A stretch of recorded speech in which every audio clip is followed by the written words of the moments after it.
Right here in New York City, we want to show you how it looks tonight. This photo. So much of the island sitting in the dark while shimmering in the distance, the rest of the skyline shining as it's always been. And now, let's go straight to 2020 co-anchor and mine tonight, Chris, who's been covering this story nonstop for days. Chris. Thank you, Diane. Down here, it is almost completely dark, but not behind me. You'll hear the generators, you see the light. That's because in the subway terminals here at South Ferry, men are at work right now, in the dark, down deep, trying to get this city, as they say, back on track. It is time to recover from Sandy. Justin and Lindsay and their 4-year-old Vance are finding a way to keep it light, even while living in the dark. By candlelight, no electricity, no hot water. I was nervous that he was going to freak out, but he didn't. It was mostly more about him, about the fact that he would get really scared. I didn't know how he was going to react, but he was okay. We were with them just hours ago, their story repeated by thousands of New Yorkers a day after Sandy turned Manhattan into a tale of two cities. To judge by Times Square today, Sandy seemed to be more of a myth. But downtown, it's clear the Big Apple took a big hit. Lower Manhattan, normally vibrant and bustling, now looking eerily like something out of a disaster movie. Many of the city's famed skyscrapers now dark, forcing residents like 25-year-old John Chiro to make a 12-story trek home. All right, so this is 12, right? This is 12, here we go. When Sandy slammed into New York City last night, all expectations were shattered. There was more water moving with more force in more directions than was ever foreseen. This is just unbelievable. We're downtown by the towers.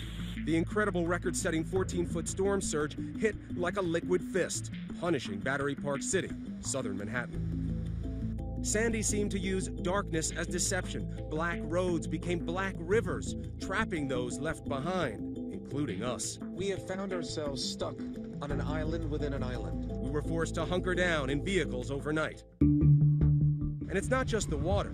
70-mile-an-hour winds screamed through the city, collapsing this construction crane mounted on this midtown high-rise. Streets are closed all around, buildings evacuated. Even guests in the nearby luxury Parker Meridien Hotel had to find somewhere else to stay.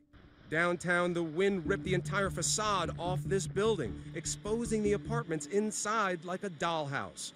Oh my gosh, there's no wall for these apartments. Incredibly, no one was hurt.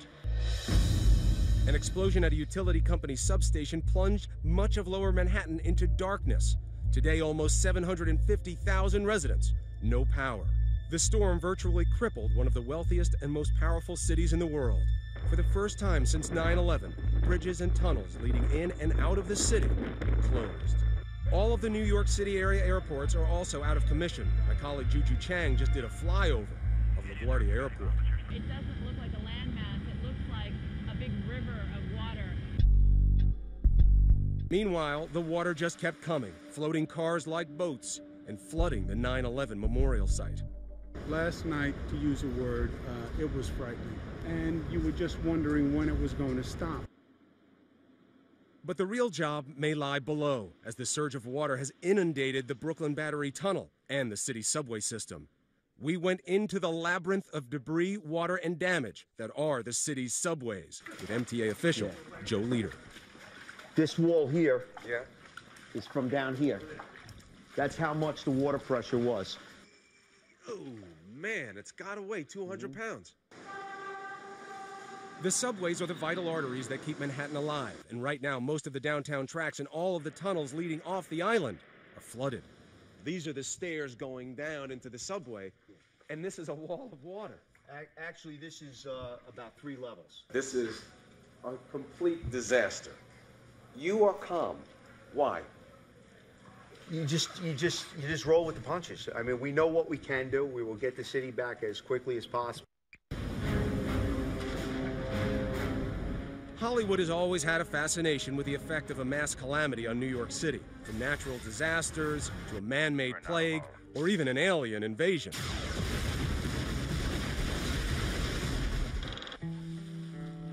While the aftermath of Sandy isn't quite as dramatic as that in the movies, make no mistake, Sandy will have a profound and lasting impact on the people of this city. And we're one of the lucky ones in the building because we do have windows in the apartment. But New Yorkers are nothing if not resilient. So we played some games last night, some board games. And You still going to make a Halloween of it? definitely, yeah. A lot of New Yorkers are hanging in there. They're doing their best. John is young. I remember 9/11. I remember being just streets away from where we were stranded when Sandy came. I remember the same sense of foreboding. We felt it in the people around us. But you know what? This was a different day.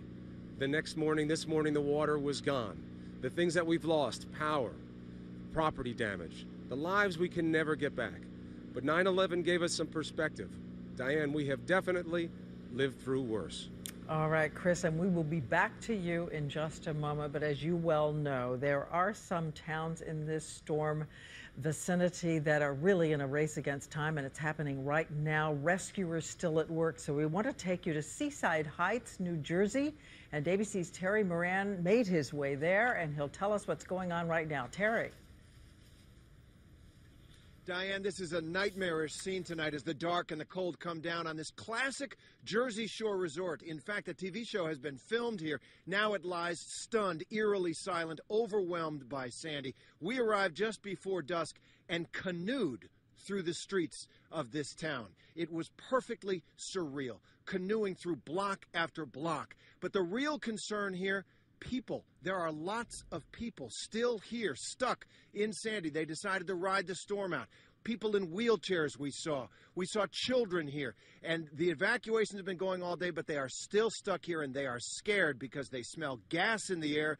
There is fuel oil and gasoline on the floodwaters which extend across the town, and they have been told by the fire department, Diane, that there is, in fact, a chance that if something sparks back here, if something ignites, the whole town could blow. It is a dangerous and very difficult situation for, I would say, dozens, maybe scores of people left. Well, we're sure thinking of them tonight.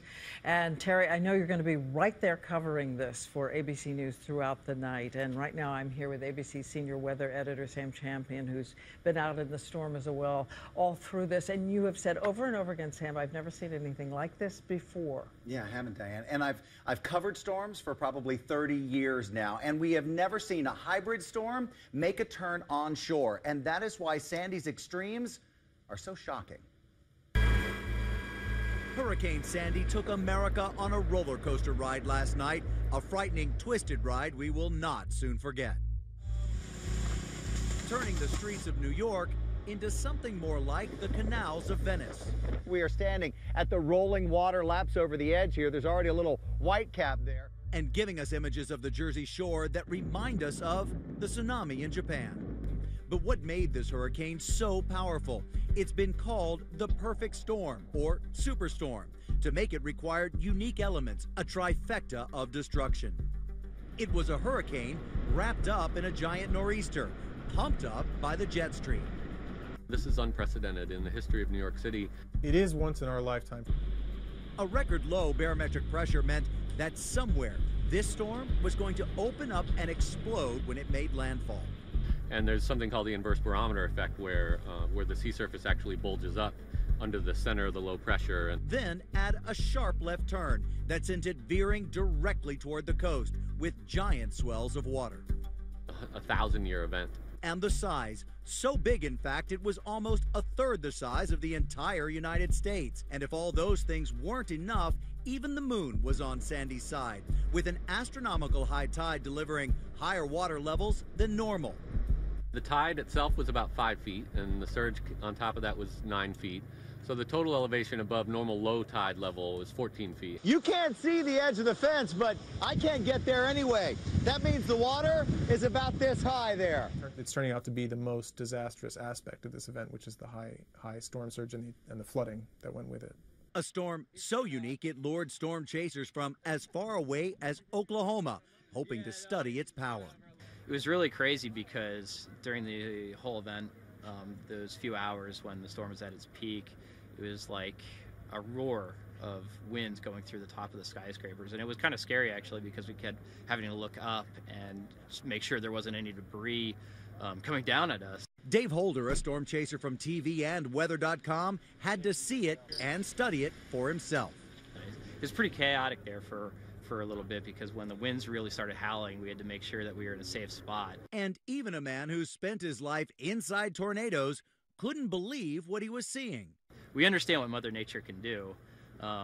Although even this storm kind of caught us by surprise, the amount of surge that it actually created. It actually lived up to its hype, I think, this time. Many variables go into creating a big storm, so the size and strength of Hurricane Sandy or any specific storm can't be directly attributed to global climate change. But some say it almost has to play a part. Anyone who says there's not a dramatic change in weather patterns, I think is denying reality. People are wondering why this is happening and if it's a coincidence or if it's climate change. So there's definitely going to be a debate about that question. But what there will be no debate about is that when it comes to Sandy, we'll be dealing with the aftermath for the foreseeable future.